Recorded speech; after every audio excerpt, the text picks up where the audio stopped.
кешегі 16-17 ғасырларда ең соңғы рет дейді. Мына Сайрамнан шыққан керуендер көне Созақ шаһарына қарай, Шолаққорған Созаққа қарай өткенде Созақ шаһарына қарай. Осы үңгірге шілденің күндері бір күн, жарым күн тынығып, өте салқын болады мынанша. Және сол уақыттарда ішінде бұлақ суы болған дейді. Біздің әкелеріміз айтады, ешқайда ақпайтын, көкідеп су тұратын дейді. Тастың жиегінде сол бағытында орындар көрінеді, бірақ судың несі білінбейді қазір. Үңгірдің өте көнеден келетқандығына тағы да бір дәлел. Мен ең саяз деген жерін қазып көрдім. Сол 2 метр көң шықты. Бұның құстардың мекені болған. Ананың бәрі жаңағы птичий помет, былай айтқанда. Құстың саңғырығы да, құстың ағаштың шірінділері, сосын үңгірдің құлаған майда қиыршық тастары. Тағы да екінші бір қасиеті бұл үңгірдің. Мынаның ішінде жүрген кезде бойларыңыздағы бүткіл жаман энергияның бәрін үңгір тартып алады. Біз енді ойлап отырмыз, тасының қасиетінен ба деп.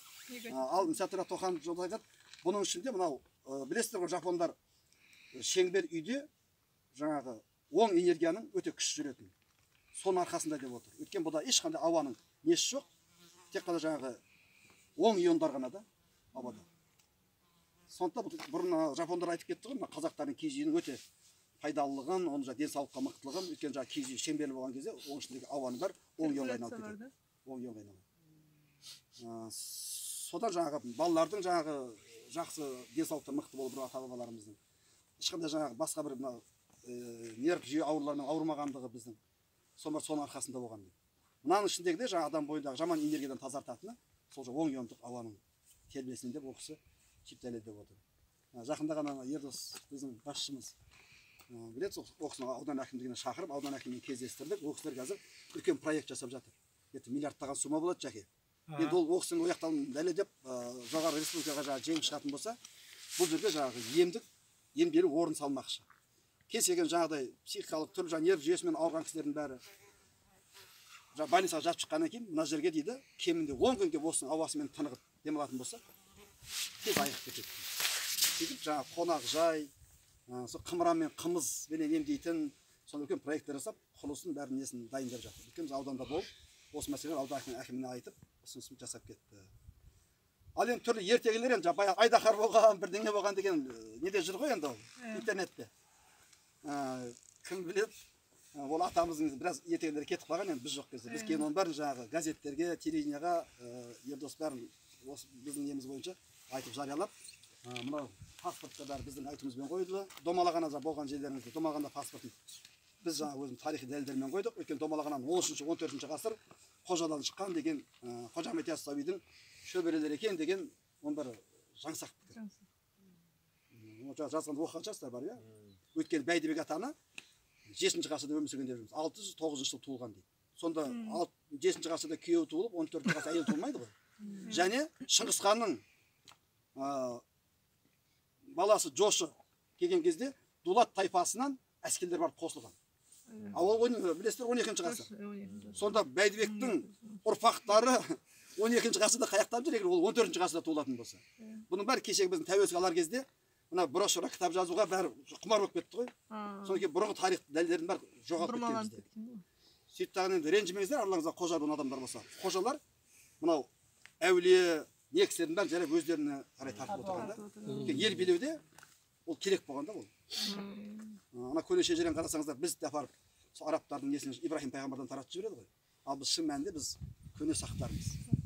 Сақтардың тікелей ұрпағымыз. Ал сақтар ешқандай ол Азия нелеріне жатпайды, бөлек елдегі халық біз оны білесіздер. Бұның айттığımızda керуендер тоқтаған, кейін жаугершілік заманда бұның ішінде паналаған деген бар. Әскерлер паналапты дейді. Ең соңғы дерек жаңағы бір 50-60 енді 500 адам кіріп ішінде намаз оқыған екен деген енді оны. Ол неге келмейді? Өткен мынау дайын лестницаның өзіменен 500 адамды кіріп шығаратын болса, лестницамен түсіріп. Әбет болады. Өзіміз санағанымызда ол. Санап шықтық. Бір адамның бүйтіп шыққанында уақытын білдік та, сөйтіп оны 500 адамға шыққаны рас па өтірік пе десек, онда мүмкін емес екен. Ол кешке дейін кіріп шығады екен, 500 адам очередке тұратын. 500 әскер ол лестница жоқ кезде таспен өрмелеп қалай түсіп шығуы мүмкін. Жалпы енді 50 шақты деген келіп тоқтадық. Сол тарихпенен сол 50 деген цифрды беріп жүрміз. Кіріп намаз оқыған дейді, сол жерде тұрып жаңағы Ақ мешіт деген атауды мынау біз осы жерде Алладан жас сиынып тіледік. Өйткені бұл жоңғарлардың бір легі Батыр Қонтайшының бір легі әскері, еті 20 мың деп айтылады деректерде. Тарақты қамал деген кітапты оқысаңыздар, сода айтылады. Мынау Қостұра менен, мынау Ақтау дейміз, мынау.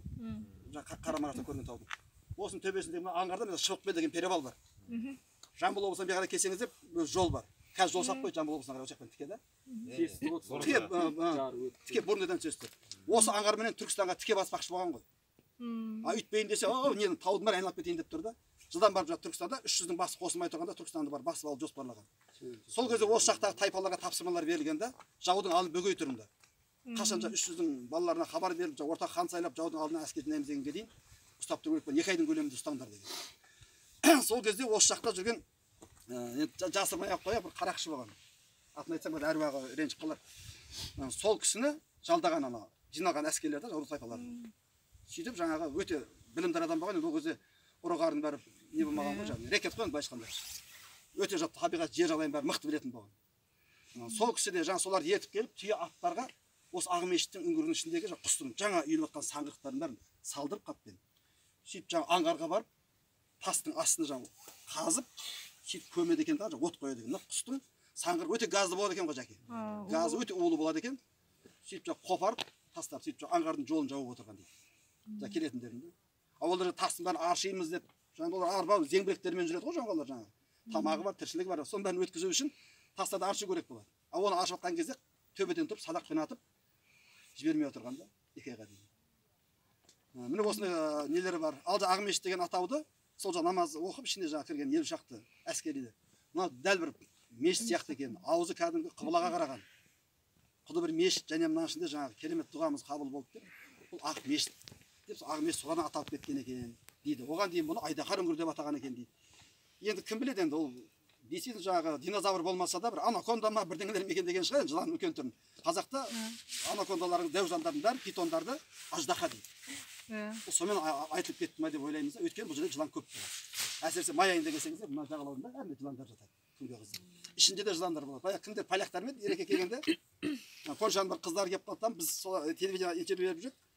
Олардың да интервью ала салдық та, живой не ғой, шетелдік қонақтар келіп тұрды. Олардың алып болды интервьюді. Bir қарасақ ана үшеуі шулап жатыр да сөйлеп. Барсақ жылан суретке түсіріп жатыр да. Сонда алдығын айтқанбыз жаңағы. Ол кісілерге де жаңағы.